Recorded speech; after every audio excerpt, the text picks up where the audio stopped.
The building was built in 1901. It's been about everything you can imagine between now and then. It was a brothel at one time, it was a Chinese food restaurant, it was a barbecue restaurant. I think the very first time it was a bar, it was called 13%. And at that time, that was the maximum amount of alcohol you could have in a beverage. And that's when it started its bar days. I think it was in 2007, 2006 when the top ended, and it was purchased by who I got the bar from, and it was named Underground SF at that time, and it's remained that name since. The way I stumbled on this bar was back in the day when you would look in the SF Weekly for events, and it had a drum and bass party, and I came over here and I poked my head inside the door. It was filled with red light, not that many people, smelled like weed, and just old school UK drum and bass. And it transported me to Europe, really, is what it did. I fell in love with it then, and it kind of was the very first bar I ever loved and club I ever really went to in San Francisco. When I first came in here, I never thought, oh, I'll own this bar one day or anything like that. It just really happened naturally, and you know, I couldn't be luckier to do for work what I would otherwise be doing for fun. You know, Underground SF is very much a hybrid bar. It's a dive bar, but it's also a nightclub. You know, it's a queer space, but it's not a gay bar.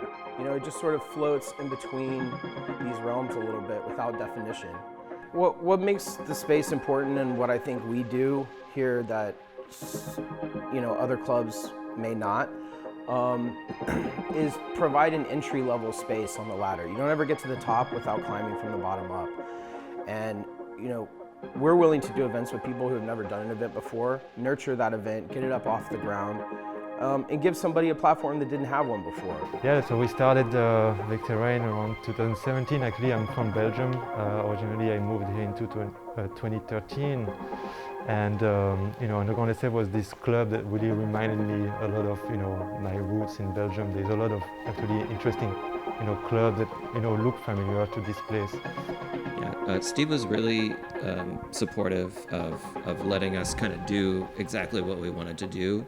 There was no pressure of like, you know, having to like bring in, you know, certain numbers or, you know, no pressure to like pushing us towards any kind of certain style or anything like that. It was just very organic, like do what you guys are doing. Like we trust what you're doing. We like what you're doing. Like, so just, you know, just go with it. And it was really cool to like have that like support and freedom from the club owner. Vague Terrain would practically wouldn't exist if this club didn't exist. You know, that's. So I started Supervixen here at Underground SF. We were doing a monthly, every third Thursday of the month, and this was perhaps the only space that provided that avenue for us to come together through music.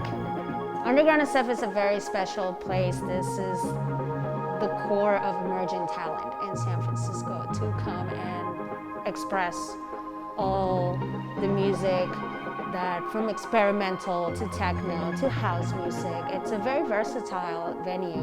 Why I think it's really important to donate to stuff like this and to support these clubs that Revive the Night has chosen is because you're directly giving to the platform that we show and share our culture. And without these places, you don't have a venue for it. You don't have a space to gather. You don't have a dance floor. You don't have a sound system. You don't have the experience. And we've all gone through so much in this past year with this shutdown that, you know, we've incurred debts that we don't have income for. We also still want to do improvements on things that we don't have income for. And so donating directly gives us that lifeblood that we haven't had this year. The first performance you're going to see is by Lindsay Slowhands. She holds down an amazing party for us called Hella Tight. It is slightly incongruent with what you may think our scheduling may be if you know this to be an electronic music house and techno club, but you're hard-pressed to find a party that is more authentic than what she does and is more fun than what she does. It's mostly a bubblegum pop party. If you're ever in here during it, you can't walk through. One of the things that I really love about the club is that we provide a blank canvas, and nobody takes advantage of it as much as she does in transforming the space and making it totally different. And without further ado, here's Lindsay.